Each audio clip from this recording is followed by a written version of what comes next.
کم قیمت میں خرید کر کے اور یہ جو ہے نا منافع پوری کرتے ہیں۔ وہی آڑتی کھجی کو تیل لگا کر ایک ماہ کے لیے کولڈ اسٹوریج میں رکھتا، جہاں ایک من پر 200 روپے وصول کیے جاتے، یعنی فی کلو 12.5 روپے مزید بڑھا لیں۔ اب کھجور کی قیمت 62.5 روپے ہو چکی ہے۔ اس کے آگے کراچی تک کا کرایہ 10,000 روپے ہوتا ہے۔ ایک ٹرک میں 40 من کھجور لوڈ کی جاتی، فی کلو 6.25 روپے بڑھا لیں، یعنی 68.25 روپے۔ لیکن آڑتی مارکیٹ میں بیچے گا کم سے کم 150 روپے کلو، مطلب 81 روپے سے زائد کا سیدھا سادہ ناجائز منافع، اصل قیمت سے بھی ڈبل اس کی جیب میں جاتا ہے۔ ایک انویسٹر اس کو انویسٹ کرتا ہے، وہ کولڈ سٹور میں رکھے گا، وہاں سے کولڈ سٹور سے منڈی سے اٹھائے گا، کولڈ سٹور میں رکھے گا، کولڈ سٹور سے پھر وہ کولڈ سٹور والے کو اپنا اس کا بھاڑا دے گا۔ یہاں سے ٹھیلے والے دکاندار اور ڈیلر کئی من کھجور اٹھاتے اور بیچتے ہیں۔ کھجور ہے یہ 300 روپے کلو بک رہی ہے۔ اگر آڑتی یا بڑا ڈیلر ناجائز منافع نہ کماتا تو یقین جانیے آپ تک یہ کھجور 100 روپے میں پہنچ جاتی۔ ساحل جوگی، سما، سکھر۔ صورتحال یہ ہے کہ جو بھی نسبتوں کی چیز ہوتی ہے نا، مثال کے طور پہ آپ جو مرضی کر لیں، کھجور بہرحال نسبت ہوگی نا رسول پاک صلی اللہ علیہ وسلم سے۔ ہم یاد کریں گے تو رسول پاک، نمک بھی رسول پاک صلی اللہ علیہ وسلم کی نسبت ہوگی۔ آپ کے ساتھ ان چیزوں کو جب کوئی آرتی، کوئی کاروباری آدمی یہ کہنا کہ میری انویسٹمنٹ ہے، تو میں اس کے لیے اپنے ساتھ ہدایت کی دعا مانگتا ہوں، اور میرے سائیں انویسٹمنٹ تمہاری کھجور نہیں ہے، انویسٹمنٹ ہے تمہاری قبر۔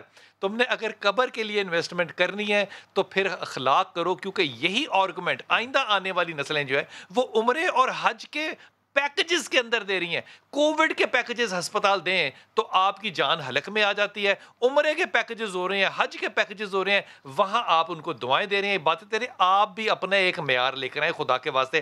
کراچی کی آپ کی تسلی کرائی تھی میں نے ریٹس کے اندر، میں نے لاہور میں آپ کی تسلی کرائی تھی، فیصل آباد میں آپ کی تسلی کرائی تھی، آپ کی تسلی اور تشفی نہیں ہو رہی۔ آج چلتے ہیں میرے کپتان کے شہر اسلام آباد میں، اور سب مل کے دعا کریں کہ یا پاک پروردگار اسلام آباد میں میرے کپتان کی اور ہماری عزت رکھ لیں۔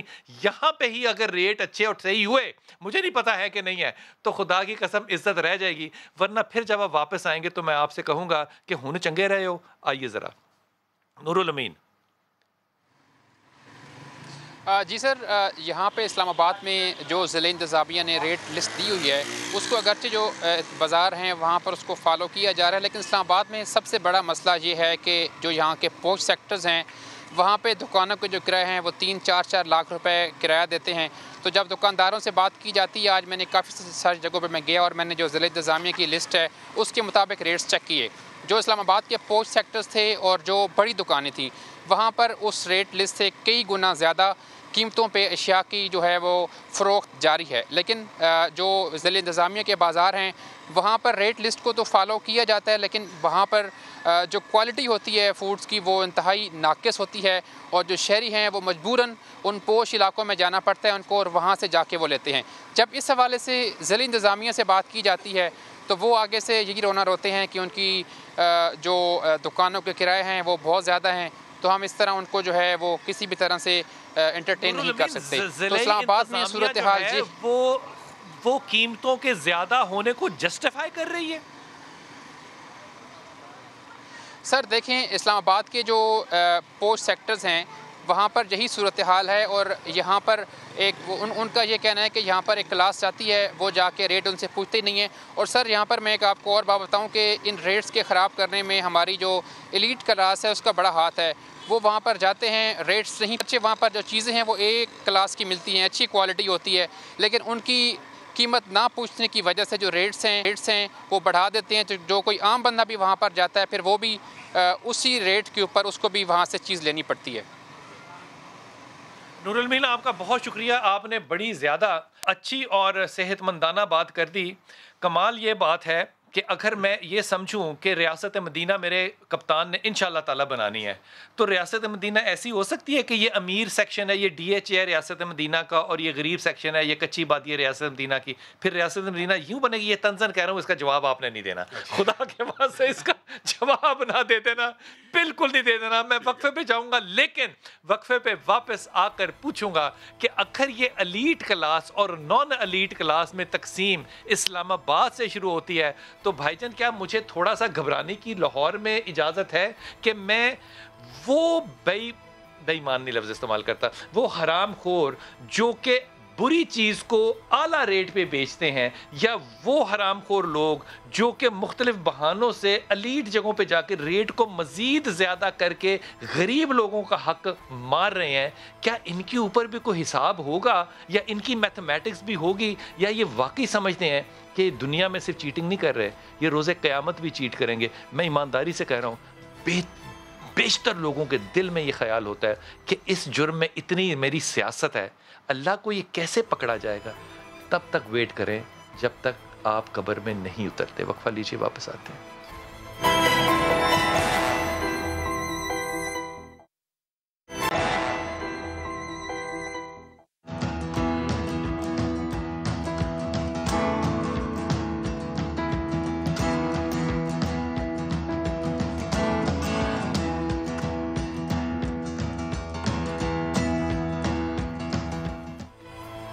میسم تیمار جو تھے وہ بیمار تھے, تو امام علی کرم اللہ نے کمبر نے مشورہ دیا کے ساتھ تھے, تو وہ وہاں پہ اس کی دکان کھول کے وہاں بیٹھ گئے امام علی اور کھجوریں بیچنے لگ گئے. کیونکہ میسم تیمار کا کاروبار تھا یہ, وہ انہوں نے دکان نہیں کھولی تھی. ایک یہودی آیا, اس نے کھوٹے پیسے اپنے, جو اب یہ یہودی کا لفظ میں اپنے طور پہ استعمال کر رہا ہوں کیونکہ میں کسی مومن کا کسی احتیاط کے ساتھ یہ کہوں کہ کوئی مسلمان تھا, یہ میں یہ نہیں کہہ سکتا, لیکن روایت کے اندر ایک شخص لکھا ہوا ہے, نام نہ یہودی ہے نہ مسلمان ہے. وہ شخص آیا اور اس نے کھوٹے پیسے دے کے امام علی کرم اللہ سے کھجوریں لے لیں, جھولی بھری چلا گیا. وہ پیسے کھوٹے تھے, اس پہ کوئی دو رائے نہیں ہے. امام علی نے کھوٹے پیسے دیکھے اور رکھ لیا اور وہ کھجوریں لیا چلا گیا. گھر جب گیا تو اس نے کھجوریں جب کھولنی شروع کی تو ہر کھجور کو جب کھولے تو وہ ویسے بڑی صحت مند کھجور تھی, اس میں سے ایک کیڑا سفید رنگ کا جو ہے نا وہ منہ باہر نکال کے آ جائے, دوسری کھولے منہ نکال کے باہر آ جائے.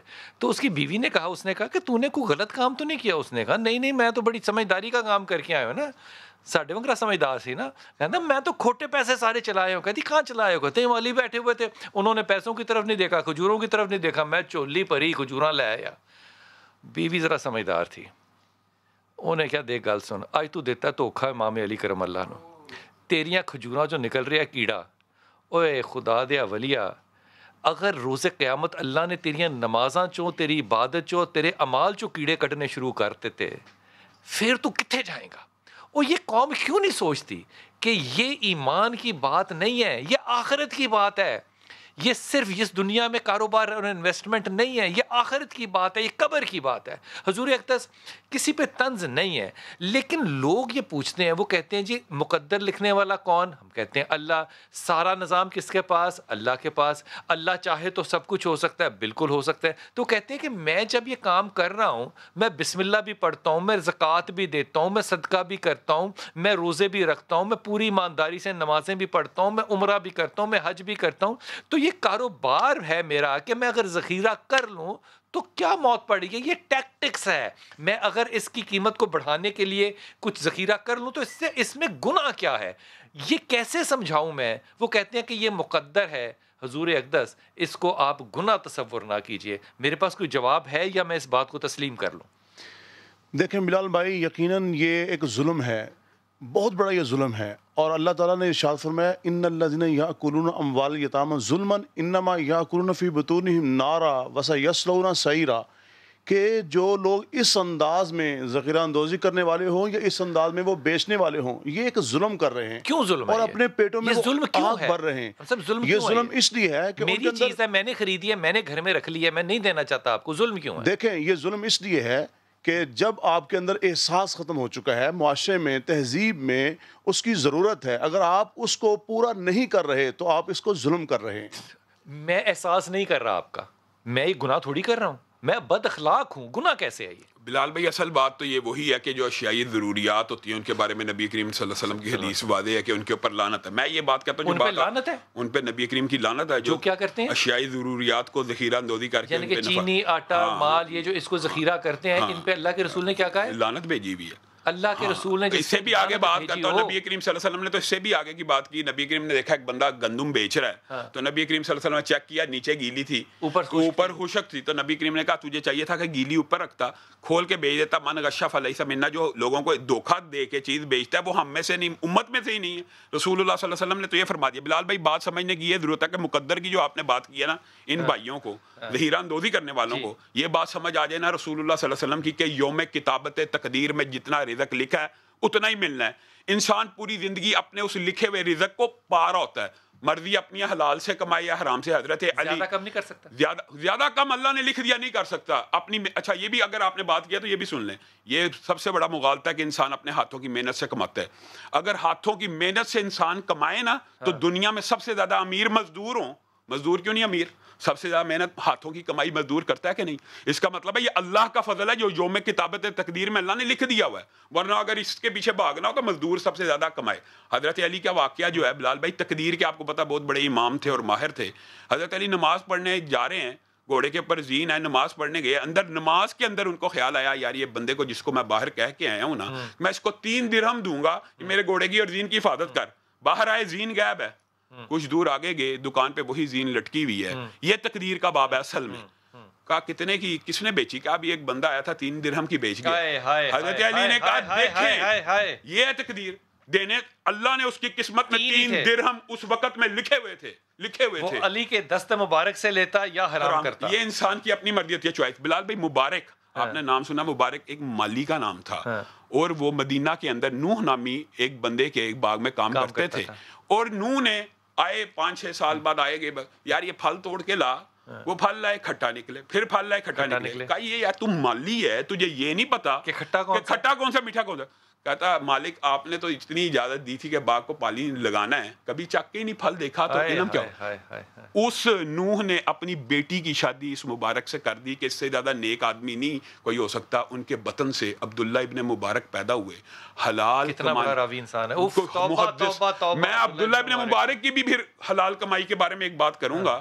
عبداللہ ابن مبارک جب دنیا سے گئے, اتنے بڑے محدث ہیں, اتنے بڑے فقیہ ہیں, جب دنیا سے گئے تو ان کے ساتھی کو خواب آئی. عبداللہ بن مبارک کو پوچھا کیسا معاملہ رہا؟ کہا بہت اچھا رہا, اللہ نے جنت بھی دے دی ہے, رحم بھی کر دیا, لیکن ایک بات تجھے بتاؤں, میرے سامنے جو لوہار رہتا ہے نا اس کی جنت میرے سے اوپر ہے. تو انہوں نے کہا عبداللہ ابن مبارک یہ کیسے ہو سکتا ہے, اس کی جنت میرے اوپر ہے. وہ بندہ بھی بڑا حیران ہوا, اور اگلے دن اس لوہار کے پاس چلا گیا, اس کی بیوی سے پوچھا کیا معاملہ ہے. بیوی بھی حیران ہوئی خواب سن کے, کہنے لگی ہاں میرے ذہن میں بات آ گئی کہ اس کا مقام اللہ نے کیوں اونچا کیا, کہ جب بھی عبداللہ ابن مبارک رات کو قرآن پڑھ رہا ہوتا تھا نا تو یہ لوہار بیچارہ لوہے کو کوٹ رہا ہوتا تھا اور کہتا تھا اللہ اگر مجھے بھی تونگر کر دے گا میں بھی اس طرح تلاوت کروں گا. لیکن وہ قصب حلال کما رہا تھا, اور اس کی ایک خوبی تھی, اگر اس کا ہتھوڑا کمر کے پیچھے ہوتا, اذان ہو جاتی, وہاں سے پیچھے گرا دیتا, آگے بھی نہ کرتا. اللہ کی آواز پہ لبیک کہنے والے لوگ جو ہوتے ہیں حلال کمانے والے, نبی کریم صلی اللہ علیہ وسلم نے فرمایا جو تاجر ہے, یہ ان تاجروں کے لیے ہے, جو تاجر ہے صرف حلال کماتا ہے وہ کل قیامت کے دن نبیوں کے ساتھ ہوگا, صدیقوں کے ساتھ ہوگا, شہداء کے ساتھ ہوگا. اس سے زیادہ بہترین ساتھ کون سا ہو سکتا ہے بلال بھائی؟ کیا ہو سکتا ہے؟ نہیں ہو سکتا. یہ ممکن ہے. اس کا مطلب ہے کہ رسول اللہ صلی اللہ علیہ وسلم تو آپ کو اور مجھے حلال کمائی کے سارے پیرامیٹرز بتا گئے ہیں. آپ کی مرضی ہے, میری مرضی ہے, ہم نے کس رستے سے ایک بلش, جو آپ نے یہ شیخ صاحب نے بات کی ہے پہلے کہ وہ جو بننے کو ادھر ادھر کر کے اپنے اندر شامل کرتا ہے, ایک بلش زمین, صرف ایک بلش زمین, صحیح حدیث ہے, جو بندہ ایک بلش زمین کسی کی جو غصب کرتا ہے کل قیامت کے دن 7 زمینوں کا توق اس کے گلے پہ ڈالتا ہے. ہم سب یہ فرمائے نا کہ آخر ہمارے اندر کوئی تو مسئلہ ہوگا نا کہ یہ ساری باتیں ہم سنتے ہیں, اس کے باوجود ہم لوگوں کی املاک کو آگ لگاتے ہیں, اس کے باوجود ہم جھوٹ بولتے ہیں, اس کے باوجود 8 روپے کا ماسک ہم 75 روپے میں بیچتے ہیں, تو پھر ہمیں کس کی نظر لگی ہے؟ رسول اللہ صلی اللہ علیہ وسلم نے یہ بھی بیان کر دیا کہ قرب قیامت بندہ اس چیز کی فکر نہیں کرے گا کہ کمائی حلال طریقے سے آ رہی ہے یا حرام طریقے سے. یا اللہ بتائیں, اصل بات یہ ہے کہ ہم نے تو لیکن میں آج اس سے بھی بڑا ظلم ایک اور ہو رہا ہے جس کی طرف آپ نے ابھی وقفے میں بھی نشاندہی کی تھی کہ کم از کم حرام کو حرام سمجھ کے کھانا چاہیے. حرام کو حرام سمجھ کے تو یہ نہیں کہ کہہ رہے ہیں حرام کھا, وہ حرام کو حرام سمجھ کے کھاؤ تاکہ کبھی توبہ کی توفیق مل جائے. ہمارے پاکستان کے اندر یا مسلم ممالک کے اندر سود کو حلال کر دیا گیا ہے, حلال کر کے کھا رہے. اس ملک میں سارے امت مسلمہ کے ممالک میں کر دیا, پاکستان میں بھی. پاکستان کے بینکنگ سسٹم میں سود حلال نہیں ہے. آپ نہیں سمجھتے کہ ٹھیک ہے؟ بڑے بڑے فتوے ہیں کیسے کیسے؟ یہ تو اللہ رسول اللہ سے جنگ ہے بلال بھائی، کھلی جنگ ہے. اب بتائیں کم از کم سود کو سود سمجھ کے ہی کھا لیں تاکہ کل کو توبہ کا موقع ہی ملے. اچھا میں جب یہ مشورہ دوں گا تو لوگ کہتے ہیں کہ میں سیکولر ہوں، جب آپ کہہ رہے ہیں تو آپ یہ مذہبی رجحان میں کہہ رہے ہیں بھائی سود کو سود ہی کہو. میں یہ بات نہیں، میں یہ کہتا ہوں کہ ہر گناہ کو گناہ کر کے گناہ سمجھ کے کرنے سے نا ایک فائدہ ہو جاتا ہے، توبہ کی واپسی رہ جاتی ہے، توبہ کا رستہ اللہ تعالیٰ زندگی رہ جاتی ہے، زندگی رہ جاتی ہے. کیا بات ہے حضور اقدس. یہ جو ایک معاملہ ہے کیڑا نکلنے کا کھجور میں، یہ اس پہ یہ بحث نہیں ہے کہ وہ روایت کیسی ہے، کیا صحت ہے اس کی. بحث یہ ہے کہ آج میں اپنے عملوں کے اندر، اپنے روزے میں، اپنی نماز میں کیڑا دیکھنے کی صلاحیت رکھتا ہوں یا یہ ختم ہو گئی ہے؟ دیکھیں سب سے پہلی شرط رزق حلال ہے. جی. دعائیں قبول نہیں ہوتی، قبول نہ ہونے کی ایک وجہ رزق حرام ہے. میں ایک چھوٹا سا واقعہ عرض کرنا چاہتا ہوں کہ ہمارے ایک بزرگ عالم دین کا بیٹا جوان ہوا، بازار میں گیا، ایک بہشتی مشکیزہ اٹھانے والا پانی کا بھر کے لے جا رہا ہے، اس نے تیر نکالا، ماشکی تیر مار کے اس کی وشک پھاڑ دی. اس نے دیکھا ہے یہ تو فلاں عالم دین مجتہد کا بیٹا ہے. اسے کچھ نہیں کہا، سیدھا اس مجتہد کے پاس گیا کہ حضور میں غریب آدمی ہوں، مزدور آدمی، آپ کے بیٹے نے یہ کام کیا. اس نے کہا اچھا. اس نے نہ بیٹے کو کچھ کہا نہ اس سے کہا، اٹھا گھر چلا گیا. بیوی سے جا کے پوچھا کہ جب سے یہ بچہ اس کا نطفہ تیرے بدن میں ٹھہرا ہے اس وقت سے لے کر اس کی آج تک تربیت کرتے کرتے تم نے یا خود اور یا اس کو حرام لقمہ تو نہیں کھلایا؟ وہ کہتی سوچ کے کہتی ہے کہ مجھے اس سارے عرصے میں کہیں کچھ یاد نہیں آ رہا سوائے ایک واقعے کہ میں بازار سے پھل لینے کے لیے گئی تھی اور میں نے اس دکاندار کے اجازت کے بغیر ایک پھل میں ناخن چبھو کے اس کا ذائقہ چکھا. اللہ اکبر، انا للہ و انا الیہ راجعون. اللہ اکبر، اللہ اکبر، اللہ اکبر. یہ کہنا تھا. وہ کہتے ہیں تم نے ناخن چبھویا تھا، اس کا نتیجہ آج تیر کی صورت میں سامنے تیرے بیٹے کے سامنے آ رہا ہے. تو میرے بھائی یہ جو ہم حرام کھاتے ہیں یہی تو قتل و غارت، یہ برائیاں، یہ فحاشی، یہ عزت لوٹی جا رہی ہے، اس میں قصوروار ہم ہیں خود. جی قرآن تو کہہ رہا ہے کہ انسان تم اپنے ہاتھوں کے کیا دراجہ روزے قیامت دیکھے گا. ظہر الفساد فی البر والبحر، یعنی زمین میں اور آسمان میں فساد کس وجہ انسان نے. حضور تو اس لیے یاد رکھیے میں عرض کرنا، ایک تو یہ بات یہ کہ انسان نے خود کیا ہے، اس کو وہ ٹھیک کر سکتا ہے. دوسری بات یہ کہا گیا کہ جس نے ایک لقمہ حرام کھایا 40 دن تک اس کی دعا قبول نہیں ہوگی. تو ہمارے پہ 40 دن ختم ہی نہیں ہو رہے جی. پھر دوسری صورت حال یہ ہے کہ جب ایک چیز کو حرام سمجھ کے کھاؤ گے تو کم از کم یہ تو جب حرام ہی نہیں، یعنی جیب میں رشوت کا پیسہ، حلال گوشت دینا مجھے جی بھائی، وہ جب لوٹ کے لائے ہو پیسہ وہ خود حرام پیسہ ہے. اچھا حضور اللہ کا اگر حکم کا علم نہ ہو کسی کو تو وہ اس پہ گناہ تو نہیں ہے؟ اس کے یہ آیت موجود ہے نا، کلو شین لک حلال حتی تعرف یتعلم انہ حرام. ہر چیز تمہارے لیے حلال ہے مگر ایک تمہیں یقین ہو جائے کہ یہ حرام ہے. ہر چیز تمہارے لیے پاک ہے، یہاں تک خنزیر حرام نہیں ہے، رشوت کے پیسوں سے لیا ہوا بکرا بھی حرام ہے. غصہ نہیں، میں کہا رشوت کے پیسوں سے لیا ہوا بکرا بھی حرام، وہ بھی حرام ہے. یہ بات عجیب ہے کہ خنزیر تو شراب تو مسلمان حرام سمجھتے ہیں لیکن حرام پیسوں سے بکرے کو حرام کوئی نہیں سمجھتا. وہ بھی خنزیر ہی ہے نا، وہ بھی خنزیر ہی ہے. حضور جب مجھے علم ہی نہ ہو کہ حلال حرام کی تقسیم ہے کیا، جب میری تربیت ہی نہ ہو تو پھر میری پکڑ کیوں ہے؟ دیکھیں جی قرآن پاک کے اندر یہ واضح ارشاد ہے لا جناح علیکم فیما اخطأتم بہ. اگر آپ کو علم نہیں ہے تو آپ کے اوپر گناہ نہیں ہے. لیکن پاکستان کو تو کوئی گناہ نہیں ہے نا، ہم تو لا علم لوگ ہیں. لیکن دیکھیں اس کا مطلب یہ نہیں ہے یہاں پہ لا علم لوگ نہیں ہیں، سارا علم ہے، لوگوں کو سارا کچھ پتہ ہے. یہ تو آپ کا اچھا خوبصورت گمان ہے نا. وہ جو ذخیرہ اندوز کر رہا ہے، وہ جو زمینوں پہ قبضے کر رہا ہے، وہ جو جعلی کاغذ بنا رہا ہے. بھائی ہر بندے کو علم ہے کہ چور اور چور کرنے والے کا ہاتھ کاٹا جائے گا. یہ قرآن کا حکم ہے نا، چوری کرنے والے کا ہاتھ کاٹا جائے گا. اگر چوری کاٹا ہوتا نا تو پتہ چلتا. یہی بات ہے، یہ ہونا چاہیے نا. چوری کے کرنے والے کا اگر ہاتھ کاٹا جاتا. آپ جو مثالیں دیتے ہیں نا ساری اسلامی، وہ ہیں ہمارے تخیلات کے اندر. کرنے کی ہمت نہیں ہے کسی میں. ریاست مدینہ بنانا ہے آپ نے، حضور سارے لوگ کہیں گے جی پتہ ہی نہیں سی تے کی کر دے. دیکھیں جی بات یہ ہے کہ یہ جو چیزیں ہیں عملی طور پہ آج ہمارے اندر نہیں ہیں. ویسے تو ہیں تھیوری میں، لیکن بات یہ کہ عملی طور پہ اگر یہ چیزیں ہمارے اندر ہوں. ابھی بات کر رہے تھے شاہ صاحب، میں دیکھیں حضرت سعد رضی اللہ عنہ حضور کے صحابی ہیں، وہ آگے کہتے ہیں یا رسول اللہ صلی اللہ علیہ وسلم میرے لیے دعا کیجئے میں مستجاب الدعوات ہو جاؤں، میری ہر دعا قبول ہو جائے. تو حضور صلی اللہ علیہ وسلم نے انہیں کیا فرمایا؟ فرمایا کہ تم رزق حلال کھاؤ. رزق حلال کی برکت سے ہر دعا قبول ہوتی ہے، انسان مستجاب نہیں. تو جو نہیں ہو رہی اس کا میں مطلب کیا سمجھوں؟ اس کی وجہ یہی ہے ہم حلال نہیں کھا رہے، ہر جگہ پہ حرام ہے اور حضور صلی اللہ علیہ وسلم نے فرمایا کہ اگر نظامی معافی کے ساتھ آپ نے سنجیدگی سے مجھے اس پر ایماندارانہ جواب دینا ہے، اگر نظام ہی ایک حرام کا چل رہا ہو تو میں اس میں سے حلال کہاں سے نکالوں؟ دیکھیں بلال بھائی، یہ نظام کس نے بنایا ہے؟ چھوڑ دیں، یہ نظام بھی پورا نظام ہی جب چل رہا ہو حرام کا تو میں اس میں سے حلال کیسے نکالوں؟ دیکھیں میں اسی حرام میں سے حرام نکالوں گا نا۔ دیکھیں اس میں یہ ہے کہ اگر آج ہم اپنے حصے کی محنت شروع کر دیں تو معاشرہ ٹھیک ہو سکتا ہے۔ بلال بھائی بات کووڈ آ گیا، موت سر پہ کھڑی ہے، 350 کو آپ نے KN 95 کر دیا، خدا کے واسطے اور 150 روپے کا تھا، نماز آپ نے وقت پہ پڑھی جا کے۔ حلال کمانا ہر بندے کی انفرادی ذمہ داری ہے کہ نہیں؟ کس کی انفرادی ذمہ داری ہے، تو بندہ ہر بندہ اپنی کیے کا جواب دے۔ اس کی ایک مثال میں یوں دیتا ہوں، ابن عمر نے ایک چرواہے کو کہا کہ یہ بکری دے دے مجھے ازمانے کے لیے، چرواہے کا یہ بکری مجھے دے دے، تو مالک کو کہیں بھیڑیا کھا گیا، تو اس چرواہے نے صرف ایک جواب دیا، چرواہا ہے کہہ رہا ہے عبداللہ ابن عمر، ہاں عبداللہ ابن عمر کو، سمعین اللہ، پھر اللہ کہاں ہے؟ مالک کو میں یہ جواب دے دوں گا تو اللہ کہاں ہے؟ تو عبداللہ ابن عمر گھر جاتے جاتے نا سمعین اللہ پڑھتے جا رہے ہیں، اور واپس گھر سے پیسے لائے اور اس کے مالک کو دیے کہ تیرے اس جملے نے تجھے آزاد کروا دیا ہے کہ عین اللہ، پھر اللہ کا ہے۔ ہر بندہ انفرادی طور پہ بھی ذمہ دار ہے، اللہ کو جواب دے۔ ہر بندہ انفرادی طور کے اوپر، میں آپ جتنے بیٹھے ہوئے ہیں ہر بندے نے، مجھے بتائیں رسول اللہ صلی اللہ علیہ وسلم نے بکریاں کیوں چرائی ہیں؟